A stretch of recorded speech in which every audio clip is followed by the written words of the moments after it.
This is Books for Breakfast, a podcast where we talk about books and writing. I'm Enda Wiley. And I'm Peter Sirr. And you're all very welcome to this morning's show. Why have women been treated differently and discriminated against in the literary world? Why has gender been a problem in the writing, publishing, funding and reviewing scene? And why does it matter?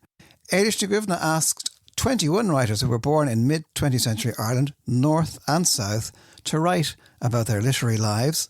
And the result is, look, it's a woman writer, Irish Literary Feminisms, 1970 to 2020, edited by Éilis Dhuibhne and published by Ireland House.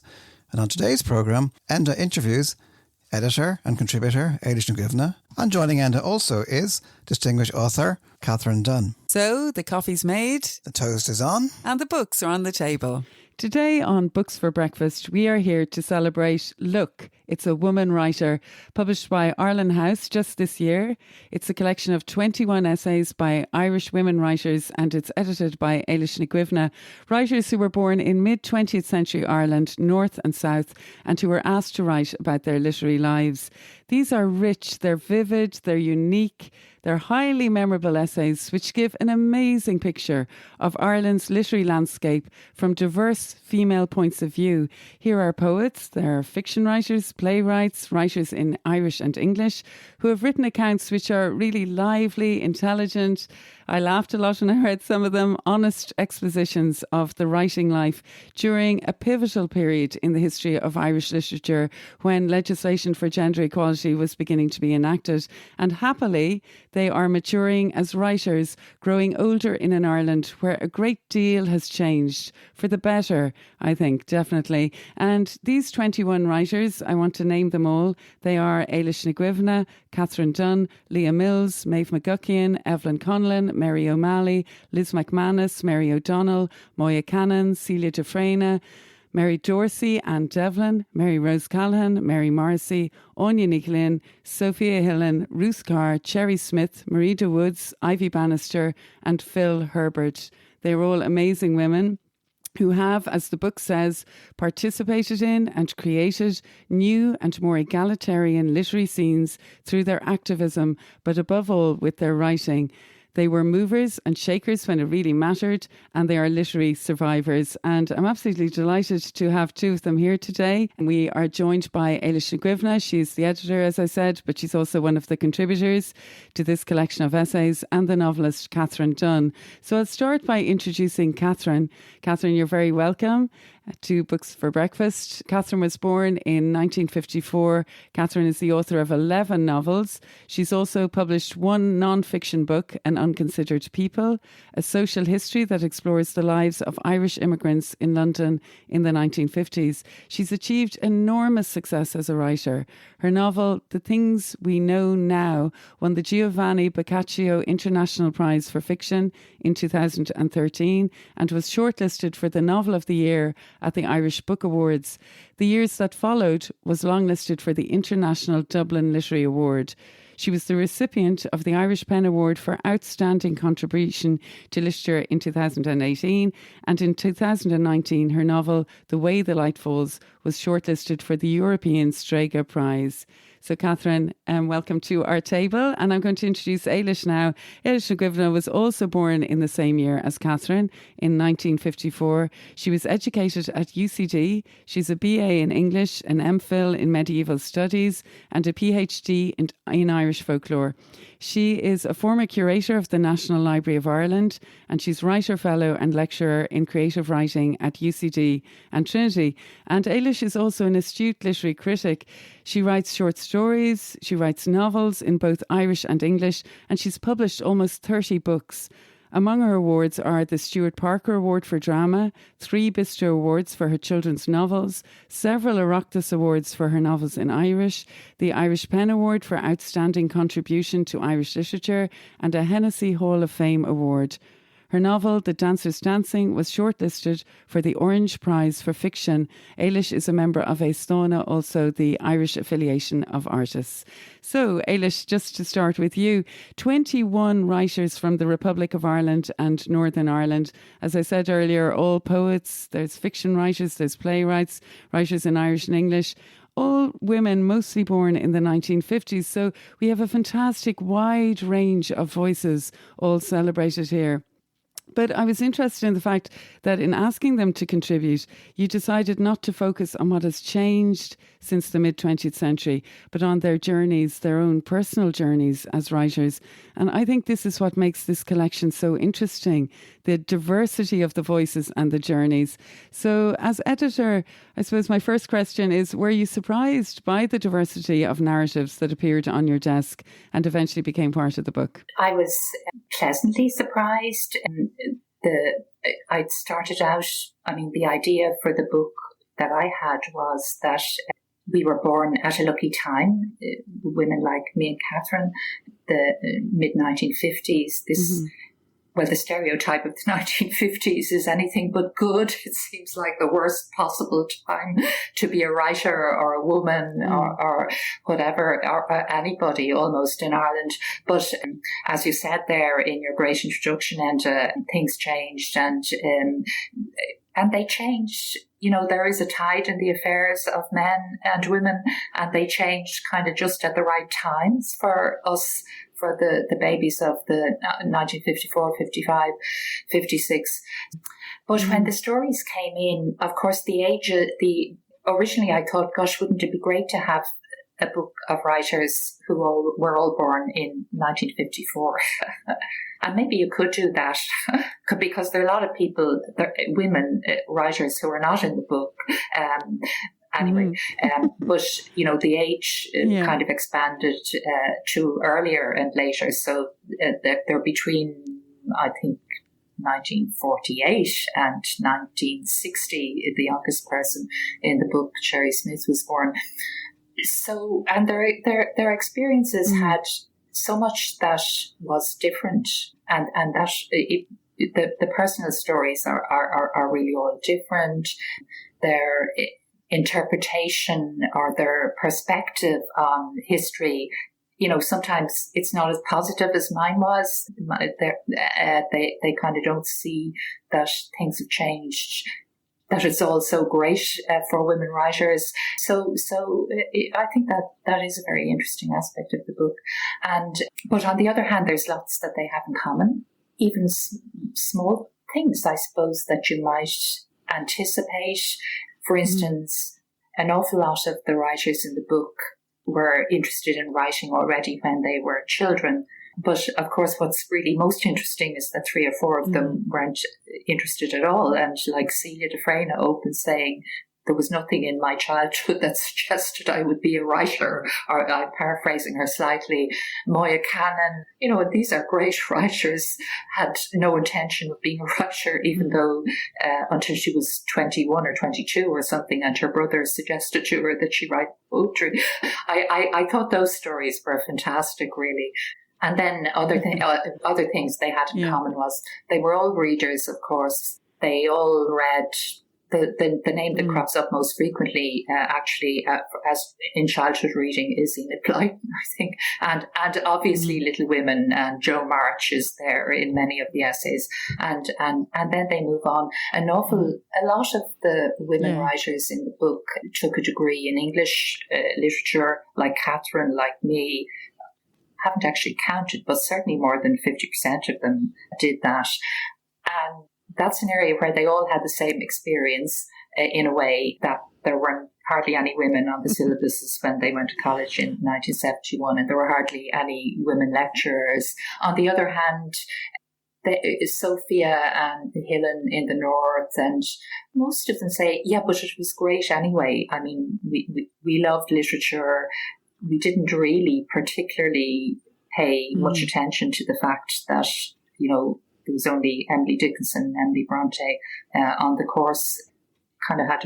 I certainly had a blind spot about that, and I think that comes through the essays as well. But it is the variety and the personal stories that are most interesting. I really loved that story by Ivy Bannister when she was describing coming to Dublin in the 1970s. It was very funny, wasn't it? It wasn't what you expected. Yeah.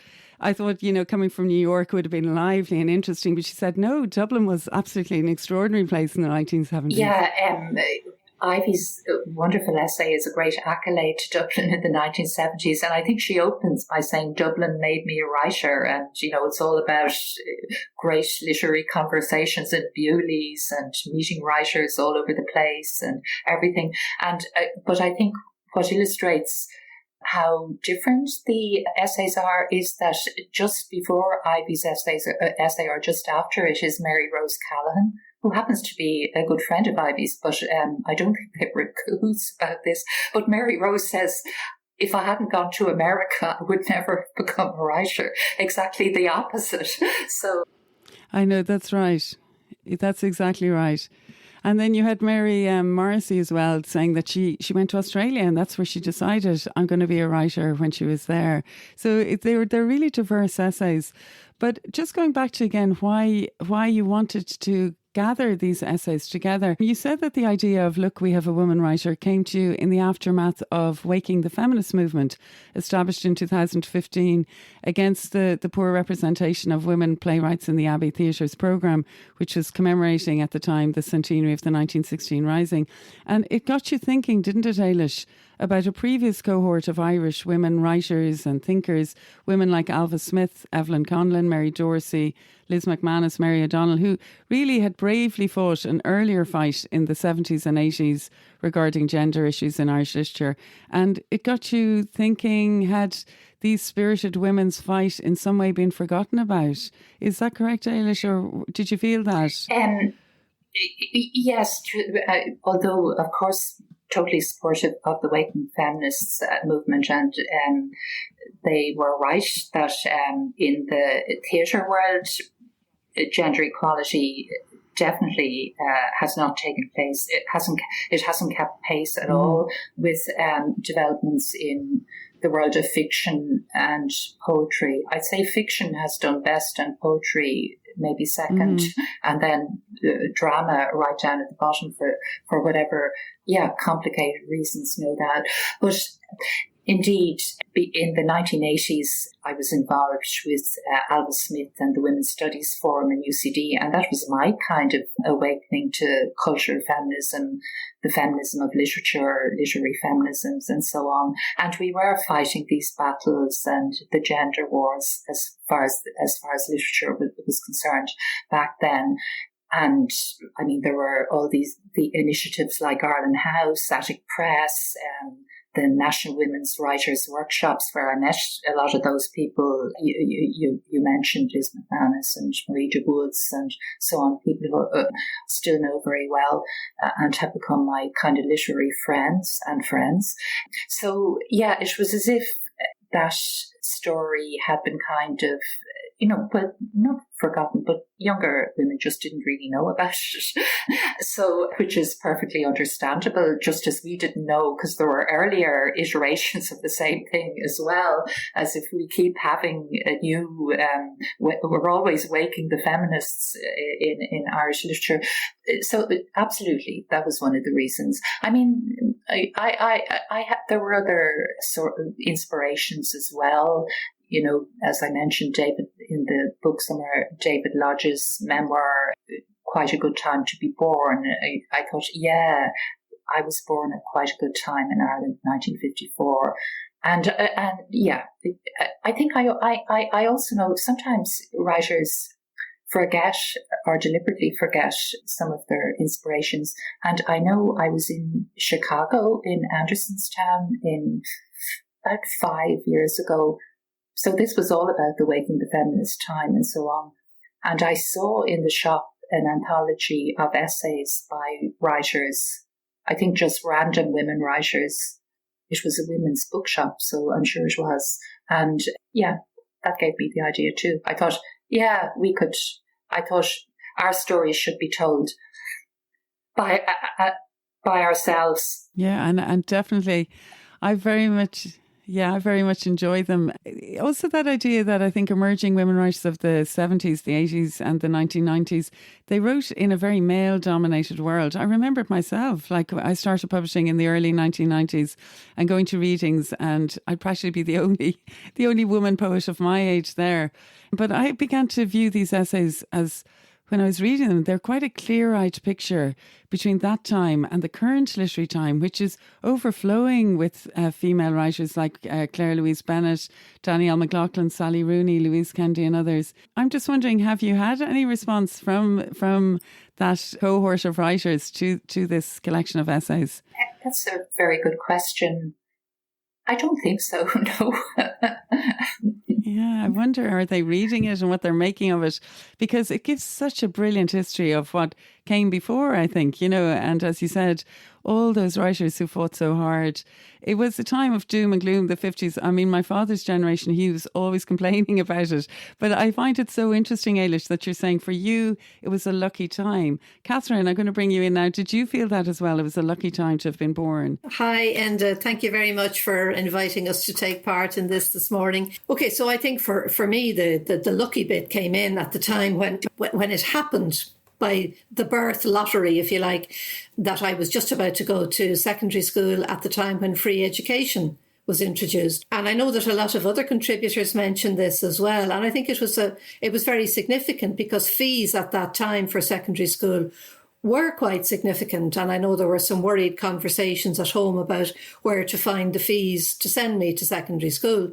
So I think that was a real stroke of luck, and something that, meant that education was accessible. And then by the time I came to third level, I qualified for a grant on leaving cert results and so on.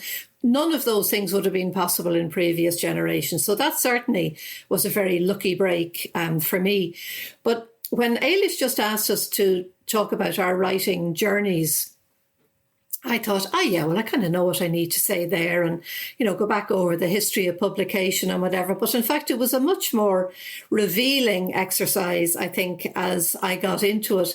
And all sorts of things began to come up as being important, which, not that I had forgotten, but I had consigned them to somewhere else. And I think it's in Eilis's own essay where she mentions the blind spot, and she has spoken about it just a few minutes ago. I mean, at university as well, there were no women, I think, apart from George Eliot was the one that I can remember on the syllabus. And it seemed in some way not to be particularly startling because the whole world was so completely male dominated.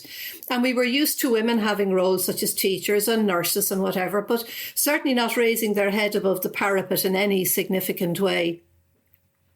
And then you roll that on, a number of years to when I started being published in the 90s. And this was, you may remember, the time of that awful phrase, chick lit, where any woman who decided to use her pen was automatically consigned to this. And it used to surprise me even then that there were a lot of men writing in that light romantic fiction vein as well, such as Tony Parsons and several others in the UK. But that label was never given to them. And if it was, well, first of all, it didn't last. And it certainly wasn't, in any kind of a disparaging way. So there seemed, there was almost an expectation that if you wrote, your only interest was writing light romantic fiction. And that was very definitely your place. So I remember being quite startled when my second novel was published in 1998, which was a very dark psychological thriller essentially about toxic masculinity. And I had some interviewers ask me, well, is this chick lit?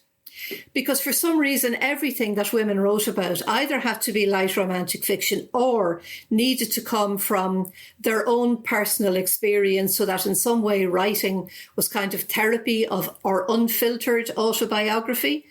That, you didn't need the artistry that a male writer might use in order to present his view of the world or his insight on character and whatever. So it came up in quite shocking ways, but mostly I would have to say in Ireland, mostly at home. I think other countries might have been a little bit more ahead of the curve in that. But when Éilis was speaking earlier about the invisibility, I think it's in Leah Mills' essay where she talks about the revelation of going into the stacks one day in UCD. And yes, of course, we all knew about people like Lady Gregory, but discovering so many other Irish women writers of previous generations that she had never heard of, such as Emily Lawless or Catherine Tynan. So it seems as though every generation of women is almost destined to rediscover the generation that preceded them, because to say that, you know, as I have seen in some places that, well, no, there weren't women poets, for example, published because, well, there weren't any women poets writing in Ireland in the 1920s and 30s. You know, you speak to Alan Hayes of Ireland House about that and he'll put you right. And there were, of course, but there seems to be this shroud of silence which needs to be broken all the time around women's literary efforts. And unfortunately, I think the furore over The Waking the Feminist was just the latest iteration of that silence. And in Éilis, in your essay as well, you mentioned Mike Murphy on the Arts Show saying to you, so Éilis, you're a women's writer and you write for women. So this is exactly what Catherine is talking about, this perception that you're only writing for a cohort of women. But then I suppose, as Catherine says, there were other women writers before you, like Edna O'Brien, Kate O'Brien, who dealt with so many of the issues which affected and have affected us all as women writers as we're emerging. The attitudes to contraception, abortion, divorce, homosexuality, so many. And Catherine, you began writing yourself in the 80s. I know you went out and you campaigned. Yeah, you were very active politically, yes. And you actually got quite disheartened because you were a teacher as well, and you were worrying for your students and you wondered, should you leave the country? All these concerns and worries. Isn't that right, Catherine? I found, the 80s, I think, were a very grim time for all of us. And I think we'll all remember that memorable television broadcast where Charlie Haughey talks about everybody living away, as he said, beyond their means. And well, most of the population was not living beyond its means. And certainly in the school that I was teaching in the 80s, there was definitely that feeling that we were educating a generation for the dole queue. It was quite a hopeless time. It was a really difficult decade. And then at the time, the abortion referendum, which failed, and the kind of the toxic nature of that debate was very, very disheartening. And then the divorce referendum also failing. And I had done a lot of campaigning during both of those issues. And I remember going back again for the second divorce referendum and just feeling, and this became the subject of my first novel, that the stories hadn't changed. The same difficult personal stories were still being experienced over and over again. And yet there was this silence around them in society that these people were not being listened to, that the need for a second chance was not being listened to. So Ireland just felt to me during those days as, a place not just economically stultified, but socially also stopped in a particular place that I thought, I don't really know that I want to spend very much more of my life here. Now, my plea to emigrate fell on deaf ears. So I think in response to that was actually when I'd always been writing. I'd written stories ever since I was a child, but I really began to write seriously at that particular time because that was something which was fueled by my restlessness. It was something I needed something to invest in that was removed from what I was experiencing, in an ordinary daily reality. You live through those times. We all lived through those times, and you begin to come out then into the 90s when things begin to improve, and then things like the Celtic Tiger, the so-called Celtic Tiger, happened, which just made Ireland into a completely unrecognisable place. And I think we have lived through a time of, and I know every generation feels this, that they lived through a time of enormous change. But I think really the last 30 to 40 years in Ireland, the change has been unprecedented. I mean, if you look at the generations before that, say even up from the 30s until maybe the end of the 60s or mid 70s, everything in Ireland was still recognisable from what it had been before. But it's only coming towards the end of the 70s that things really begin to change, in so many ways. Not that they began to change in society immediately, but, I remember as a student coming towards the end of secondary school, being aware of what was going on in the women's movement, for example, in the United States. And that was a kind of, wow, there is an alternative story here. There is something different to the official narrative that can be explored. So there was a tiny chink of things beginning to open up. It took a lot longer, but I think what drew me most to writing was, and it's something I still feel, was that power that fiction has to make a reader enter a silence, enter a different story, a different reality. Because I think that one of the powers that fiction has is to not to document how something was, but to make a reader feel how something was, what it feels like to be in another life. And that was the kind of the power of fiction that I began to explore back in the 80s, although I started with poetry, I think, like most writers, but then found that where I felt most at home was actually in the novel. Yeah, I think these essays as well, you touched on something there, they really are a story of persistence as well, that writers persist in spite of everything, you know. And there's a brilliant foreword actually in this collection of essays by Martina Devlin, and you spoke about education, and I really liked the bit when she said education was our Trojan horse and it sneaked us inside the citadel. Those with the writing gene were given a fighting chance. And I could hear the fighting still in your voice there, Catherine, and in your beliefs. And I love that all these women writers, they believe in writing so much. And in spite of all the political, you know, histories that were going on and the backgrounds, essentially they were writers and they wanted to tell a story. And they wanted, as you say, to get readers to imagine what it was like to be in the world of the characters they've created and to feel it. So essentially they are writers. And I think this is a collection of essays about possibility and belief, actually believing in yourself as a writer. I know, Éilis and Catherine, you've written about it, and so have other essayists in this collection, about the fact that it takes a while until you finally kind of believe in yourself as a writer. Because as you've pointed out there, Catherine, so much was going on. But Éilis, for you, education did actually really help you as well, because you grew up, as you said yourself, in a less than fashionable area of Ranelagh at the time. It wasn't the Ranelagh we know now. And education did actually push you forward and help you, didn't it? Absolutely. And like Catherine, it was very important. And I was very lucky to be just in time for the free education. Actually, I wasn't just in time for it because it came about a year after I started secondary school. And I remember I was under a lot of pressure from my mother to win something called the Dublin Corporation Scholarship, which I did do. But I mean, as a 12-year-old child, I thought, well, what will happen to me if I don't win this? I mean, maybe I won't go to secondary school at all. And I didn't know where I would go, because you finish school, like my school finished with 6th class, like most of them, when you were 12. And I knew you have to stay in school till you're 14. So where do you go in the 2 years in between? Everyone in my class was going to secondary school. Anyway, it didn't happen, but because I got that scholarship.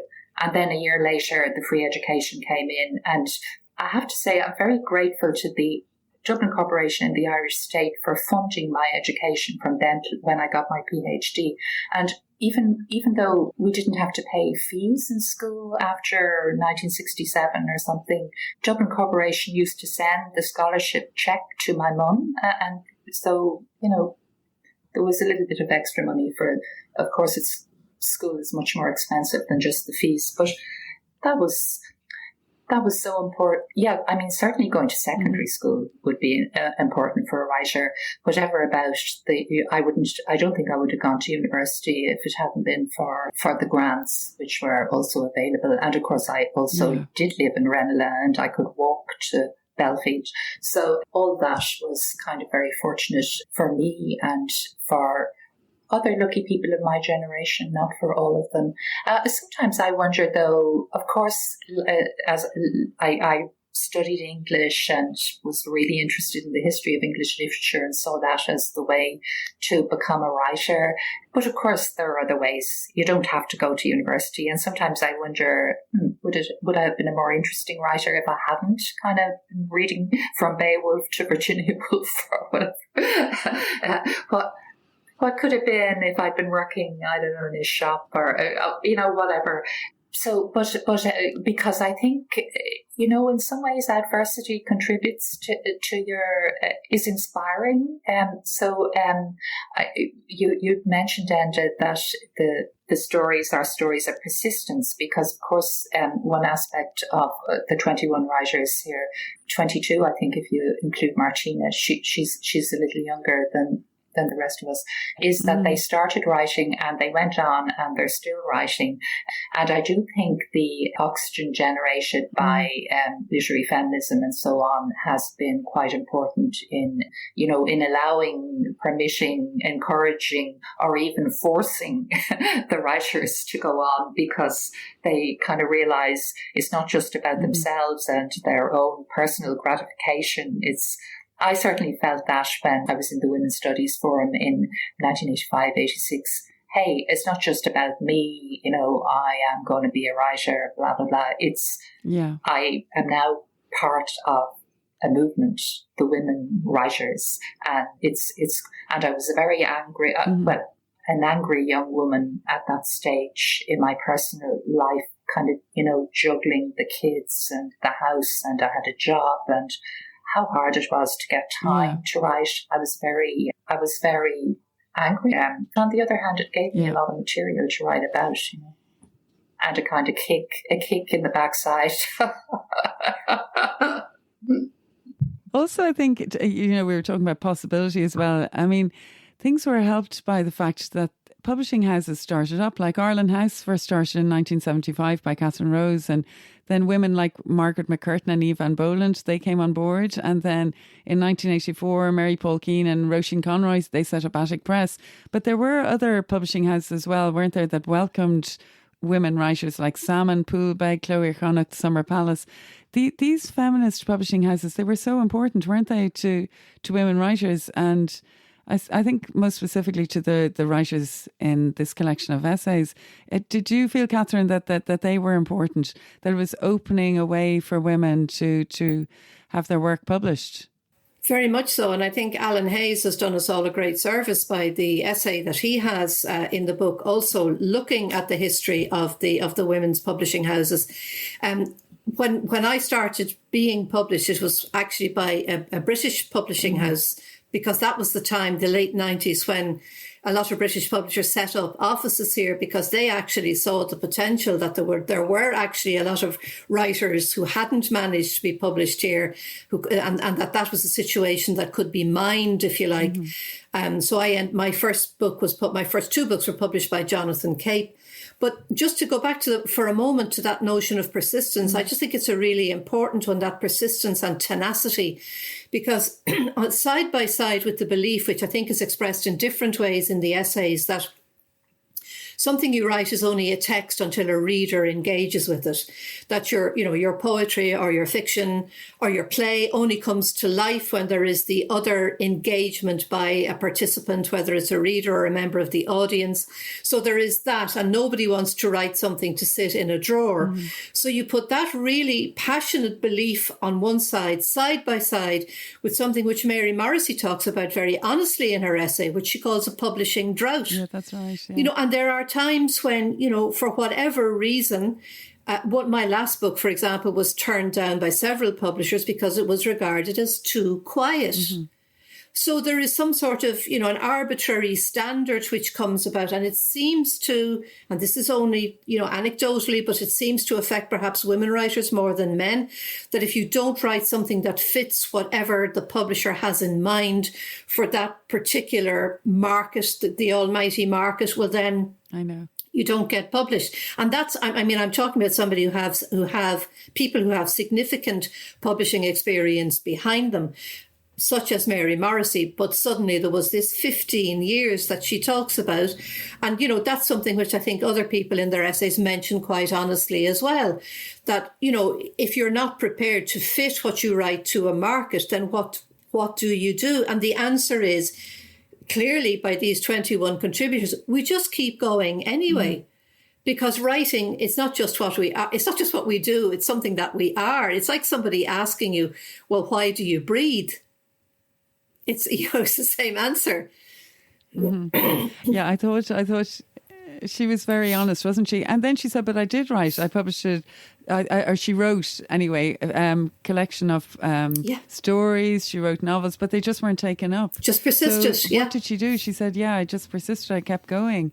And then it all came out. Then she said there was this kind of birth of writing that came from her, which was brilliant. I think that when you read that, the honesty of that, it gives you hope as a writer, and it kind of makes you feel, well, we're all in it together. We're kind of a community, or as Éilis says, a movement, and you just have to keep at it, don't you? But also, I think Evan Boland spoke of workshops as generating oxygen. I remember when I was starting off, there were no workshops. There was nowhere really you could go. I had to go to England to do my master's in creative writing. But that thing about the workshops, I mean, Catherine, you were speaking there, nobody wants their poems to be in a drawer, their stories in a drawer. But to bring them out and to meet a community of like-minded people, that was a great thing that started it kind of in the late 80s, early 90s. Isn't that right, Éilis? I mean, it was very liberating for people to go to these workshops, wasn't it? Yes, the whole workshop movement also started, I think, there were, as you say, so even when you were starting, which was a bit later, but certainly there was nothing about workshops or anything in the 1970s, when we were eager young writers in college and so on. I think Listowel Writers' Week is really the first one, and that was and still is, I suppose, very much based on workshops. And in 1978, I went to a short story workshop in Listowel Writers' Week, and that was the very first one I ever attended. And that was for, I think it was actually for a week in those days. It was a week and not a weekend.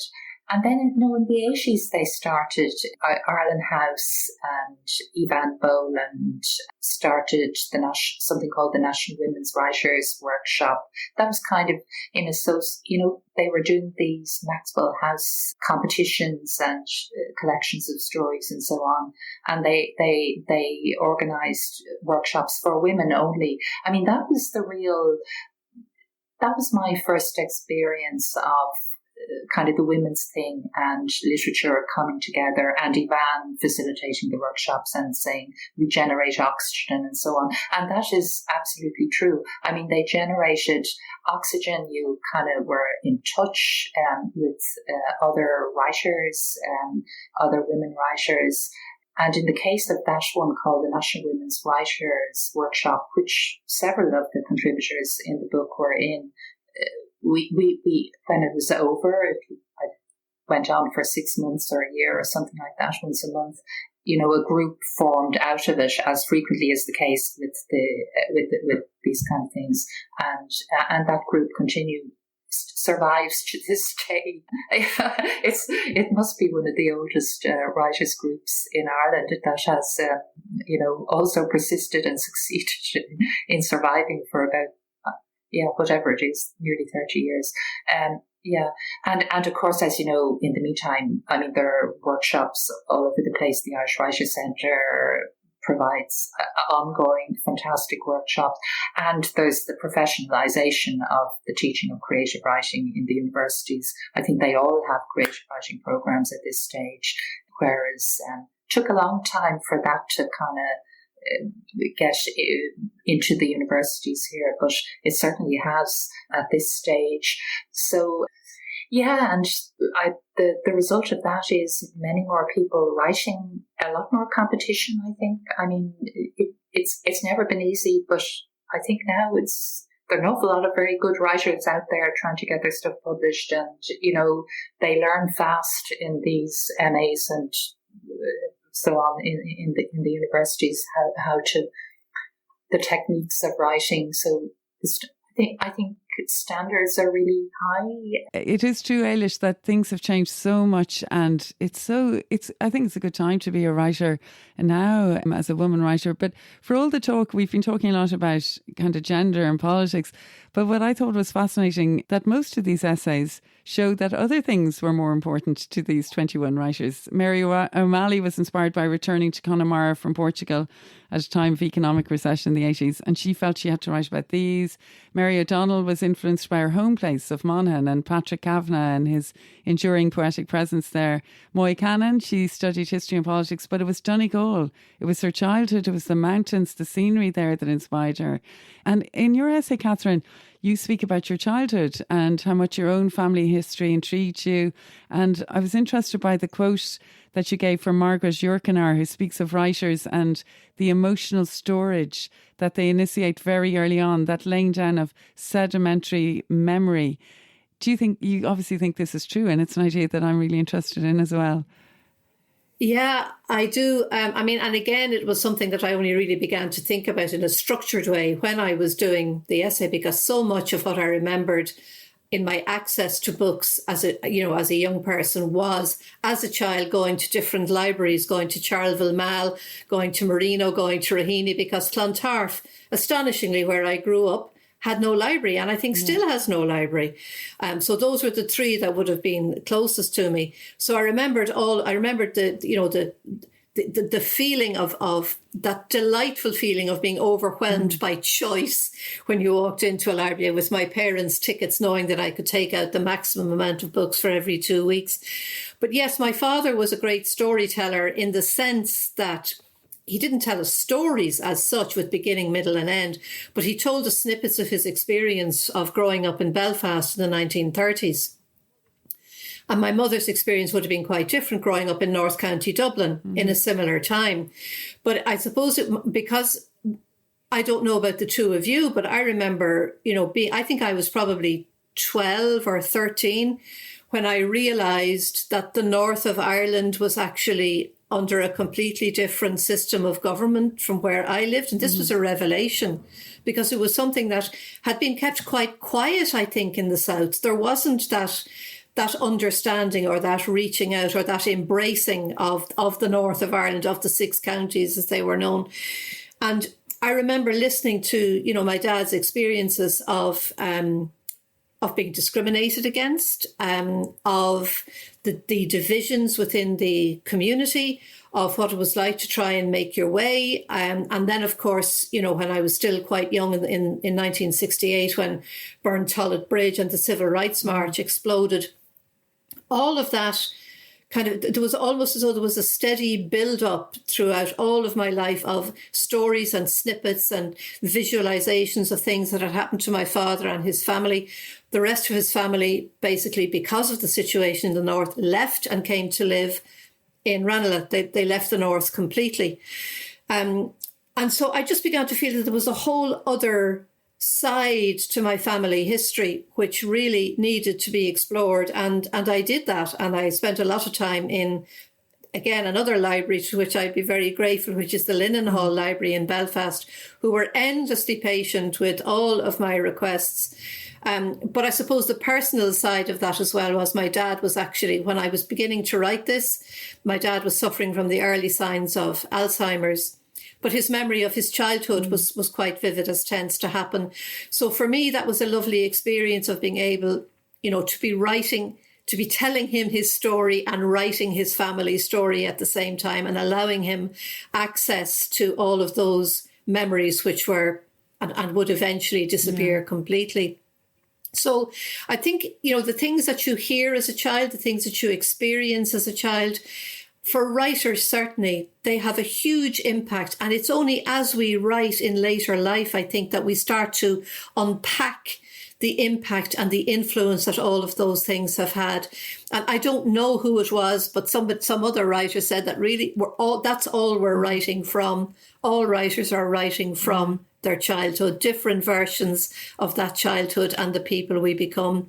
So I think it's a very, very formative time. And I think, as a writer, I think we all get maybe a separate antenna, or perhaps one that's just a little bit more finely tuned, because, again, most writers you would speak to would talk about that sense when they were young of being an outsider, being maybe a little bit different, and being the person who observed rather than the person who was taking part in all sorts of different activities. So I think that's something which stays with us in what I call those sedimentary layers of memory, and we can go back and explore them. It's like a personal archaeology when we write as adults. And Éilis, these essays, you must be proud of having gathered them all together, because they are so numerous, they're so varied, they're interesting. I mean, just listening to the two of you today, I've been delighted to hear all your stories and how you emerged and developed as writers. It's a hopeful time, isn't it, Éilis? And when you, as we said, this is a collection of writers who've persisted, who will continue to write. So I'm just wondering, Éilis, what's in store for you next? And Catherine, are you working on anything at the moment, Éilis? I'm working on a novel at the moment. I really want to write a novel. Of course, I have written novels in the past, but I've written so many collections of short stories. But I want to kind of immerse myself in a novel, a long project that will keep me going, for a while. So that's what I'm working on. But I'm immensely proud of the collection, really. I just love it, and I love talking about it and going around promoting it and so on, which I normally am not so keen on doing with my own stuff. That's kind of interesting as well. But yeah, and I think there's room for more of this kind of writing. And, we're all writing our poems and our stories and our novels, etc., etc. But somehow these memoir type autobiographical tales of how I became a writer are just absolutely fascinating. And each time we have something like this, and thank you so much for inviting us and contributors talk, they say different things, like they expand on the pieces I don't mean that they contradict what they've written, but they expand on it, and you kind of realize, hey, every one of these could be writing a whole book about themselves.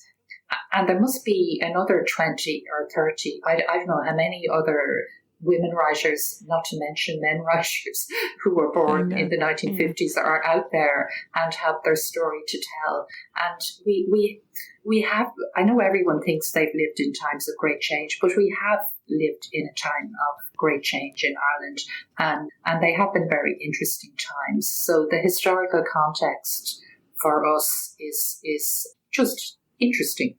Yeah, it is.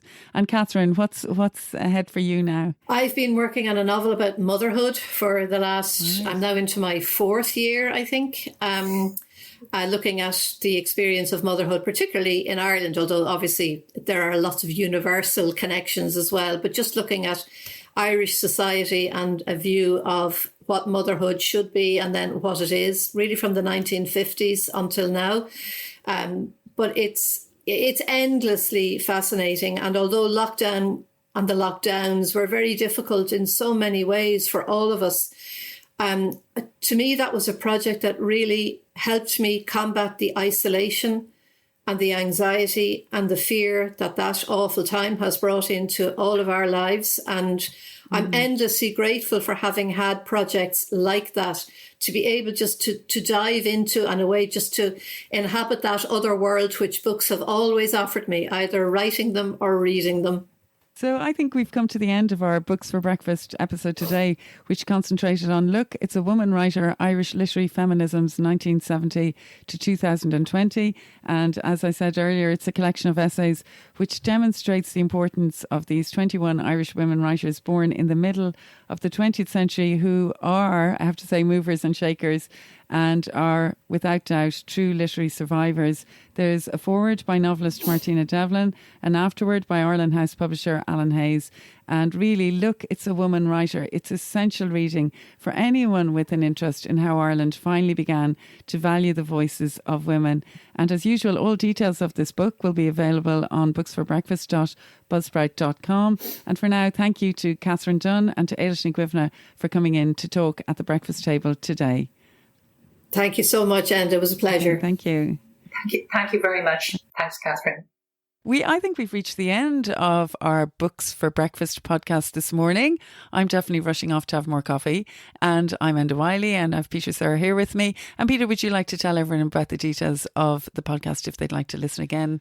Well, you can subscribe at all the usual sources, Google and Apple and so on. And if you want to check out the notes that go along with this podcast, you can go to booksforbreakfast.buzzsprout.com. And yeah, so we'll be back again. We'll have the toast on, we'll have the kettle boiling, we will have more books to discuss, and we're looking forward to having you here. So goodbye, everybody.